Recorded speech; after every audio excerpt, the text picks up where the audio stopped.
Hello, today we're talking about twin flame and soulmate love triangles. I'm Sophia. I'm here with Sarah. Hello. Hello. In every soap opera, there's always at least one love triangle.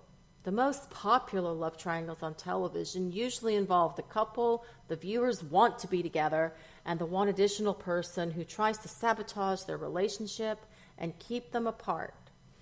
This can drag on for years on some shows and makes for great addictive television. However, love triangles in real life are far from entertaining.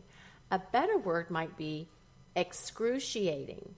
Spiritual partnerships, such as soulmates and twin flames, are supposed to involve only two people, and when others become involved, all hell breaks loose, and it just isn't pretty.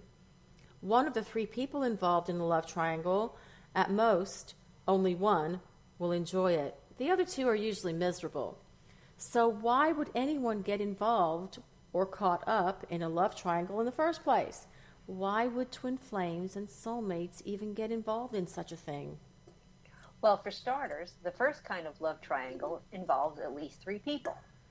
And all three are in active pursuit and are allowing the pursuit. To clarify, if you're in a spiritually connected relationship that is stable and happy, yet one of your coworkers is madly in love with you, does not mean you're involved in a love triangle unless you allow yourself to be involved with your coworker. If you do not let your coworker's feelings and desires for you affect the relationship you are already in and do not get involved with them, then you're not in a love triangle.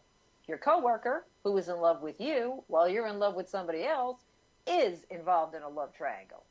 A love triangle is very complicated, and it's pretty much impossible for all parties to be truly happy due to the complications and insecurities within the dynamic of the love triangle relationship. Soulmates and twin flames often meet for the first time when one or both of them aren't single. The reason for this is because the universe gets tired of waiting for them to get out of the wrong relationship, so they bring in a soulmate or twin flame into the mix. So what's supposed to happen is that they end the relationship that's no longer serving them, so they can be with their soulmate or twin flame. What often and usually happens, though, is they stay in their relationships, the unfulfilling relationships, and have an affair with their soulmate or twin flame. This creates a love triangle. It's understandable that a certain amount of time is needed to end a relationship. You may have to file for divorce, which can take considerable time, and many people want to make sure they really are with their soulmate or twin flame before they end their other relationship. Sometimes it's a money issue, family illness, and the list just goes on and on. However, staying in a long-term affair type of love triangle isn't fair to anyone, and it's not the right thing to do. You do not want your twin flame or soulmate to be enabled to stay with their primary relationship because you're willing to stay in a long-term affair and let them use excuse after excuse. Your relationship with them is starting out with lies and deception and can't really grow and evolve until it is just the two of you. It may be hard to wait on the sidelines until their relationship is over, but it can be done, and it may be what finally makes them get it done rather than them having their cake and eating it too. Even when they do end their primary relationship, and you know this happens all the time, they may go back to it at some point. They may tell their twin flame or soulmate that they have to go back to their ex and try to work it out one last time. The real reasons for doing this are not what they may tell you. They really know deep down it won't work. You can't fix a relationship like you can fix a toaster. So why are they doing it if they know it won't work out? Well, so fear is usually the prime reason they go back. Yep. And that would be fear of your connection. It could be fear of things not working out between the two of you long term. It can be fear of failure or of being vulnerable. Rarely will they tell you the truth and the real reason they go back. They may say it's for the kids or whatever. And in most cases, that's because it sounds better to be a martyr and give up your soulmate or your twin flame for your children, rather than say you're afraid of the connection or afraid of being vulnerable. It puts them in a better light and makes them look selfless, rather than taking responsibility for hurting you and wasting all 3 of your time for no good reason other than them not facing their fears. Yeah, well, most people have heard about the runner phase that occurs quite often in spiritually connected relationships. So many of these runners run to a new relationship or back to an old one, creating a love triangle. Keep in mind these runners are not emotionally available to start a new relationship. I mean, that should just be called a rebound, if anything. They ran because they felt the need to distance themselves from your connection. It may have been too overwhelming for them to handle it. It may have made them feel completely out of control, and that is something new and it's uncomfortable for them. It may have been part of their denial of the connection or to test the connection. Whatever the reason, they are using this third party, the ex or the new person, as a buffer between you and them. They know it won't really work out, but they also know that they don't feel for their ex or this new person the way they feel about you. They cannot be hurt the way you could hurt them. Right, and so they also feel safe in a strange way, knowing they don't have to face the things they need to change about themselves and step up to the plate.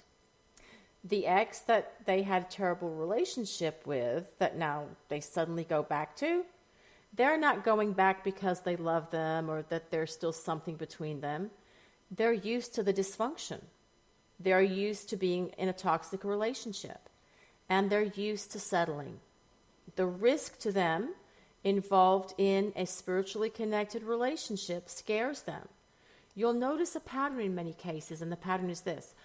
Right when they encounter the next serious step in their relationship with their soulmate or twin flame, they sabotage it by running back to the ex or someone new. It could be moving in together, getting engaged, or even getting married. It could also be something like taking a major trip together or meeting your family. These love triangles are just a way of keeping the relationship stuck at one level and not being brave enough to take it to a higher level. On the flip side of this scenario, the love triangle is a lack of closure from a previous relationship, especially if if it involved a spiritual connection. When your soulmate or twin flame has moved on to a new relationship or went back to their ex, you feel stuck and you feel you have to stay in this love triangle. You may be waiting for their new relationship to end or for them to realize it won't work out with their ex and come back to you. Now, this is not being a soulmate or twin flame chaser per se, more like what we like to call a soulmate or twin flame waiter. You may be waiting for their latest relationship to end, thinking that then you will have the chance to reunite and be with them. You may have even told them of your desire to get back together, and they may have told you they're very happy now and that you need to move on. Or they may be ghosting you or being hostile towards you. Putting your life on hold while you wait for your spiritual counterpart's relationship to end is a very miserable love triangle to be involved in. You may be spiritually connected to them, but they are running from you and denying your connection. So you need to focus on something else right now. Yes, it hurts, but you have to let their relationship run its course. Stay out of it. You need to find a productive way to move forward and find some joy in your life right now. That does not mean you have to let go of any chance of reuniting with them down the line. You just can't live in the future. You have to live in the present and make it as good for yourself as you possibly can. And fight the urge to let them know you still have feelings for them and want them back and are waiting for another chance. This is as bad as chasing a runner, and both being a waiter and a chaser have negative results. You're actually in the love triangle of your own creation, and your ex and their new partner are not. They are doing the best they can to enjoy life, and realistically, you must do the same. You need to find your self-respect and dignity. You need to honestly look back on your relationship and see the red flags you missed. Look for patterns of behavior. Don't take their word for anything. Look at how they behaved. Look at how you behaved. You played some role in this, so you have to make changes as well. Or this is going to turn into another love triangle, which come from on-off relationships. So many twin flames and soulmates find themselves in these patterns of behavior and need to find a way to create a new dynamic, or these patterns wind up destroying the integrity of the relationship itself. It's crucial to not let yourself be part of any love triangle or lower level behaviors and fight your way out of them. You will face some personal challenges in doing so. Your fears and insecurities are going to rear their ugly head. You may find yourself afraid to stand up for yourself and the relationship because you're going to, you fear that you're going to lose your twin flame or your soulmate. You may be under the belief that twin flames and soulmates have to go through stuff like this and put up with stuff like this because it comes with being soulmates or twin flames. It doesn't. No twin or soulmate has to go through stuff like this. So stop accepting it. These are just really bad choices. Positive change for the better does not happen by continuing to do the wrong things. Make better choices. That creates change for the better. Exactly. If you want a better relationship, you're going to have to work through your fears and do what you know is right. You're going to have to be the one that raises their standards and creates healthy boundaries and continue down a spiritual path.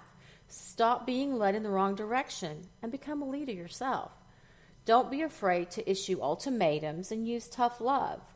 It's a time to take the reins away from the partner that's destructive to your connection and disrespectful to you and your relationship. You say you don't want this relationship to end. Well, you better do something about it or it will. Not all spiritually connected couples make it. The reason being is they let the relationship become too toxic, and there comes a point where it's no longer salvageable. Because it's such an ego boost to at least one person, love triangles are also selfish, especially for the one in the middle who has, the best of both worlds with both people. They rarely see what they're doing to the other two and how much they're hurting them. They will often use excuses like, I don't want to hurt either of them, and that's why I keep them both. That is ridiculous. If you don't want to hurt either of them, why are you hurting both of them? Oh, that's right, because you're too busy enjoying yourself to really be concerned with the other's feelings or grow a big enough set to do what you know is right. And what kind of egotist thinks that if they let someone go, the other person will never recover? That's just an excuse for them to continue procrastinating and to keep the love triangle going. Don't fall for it. A spiritual relationship cannot be driven by ego and be healthy. When you are on a spiritual path, you're supposed to drop your ego. Hate to say it, but if your partner is keeping your relationship stuck in a love triangle, it's time for you to walk away. Even though it's temporary, or you want it to be temporary, you still have to be the one to walk away. Make the decision for them. It doesn't mean that you're walking away forever. No, it doesn't. It just means that you're not allowing your soulmate or twin flame to be part of your life unless they end the other relationship. Nothing unreasonable about that. There's nothing unreasonable about that, right? Mm-hmm. If they're taking too long to make their choice, that is their choice. They're in no rush to change the situation and are choosing not to let either of you go. Don't focus your anger or put blame on the other person. They are not at fault. They don't owe you a damn thing. It's your soulmate or twin flame that's hurting you. It's them that's keeping your misery going. Deal with them. Hold them accountable. Stop letting them treat you in a way you don't deserve. Exactly. Have you ever been part of a love triangle with a soulmate or twin flame? We welcome comments on our comment section on in our YouTube channel, which is Soulmate Twin Flames Tarot.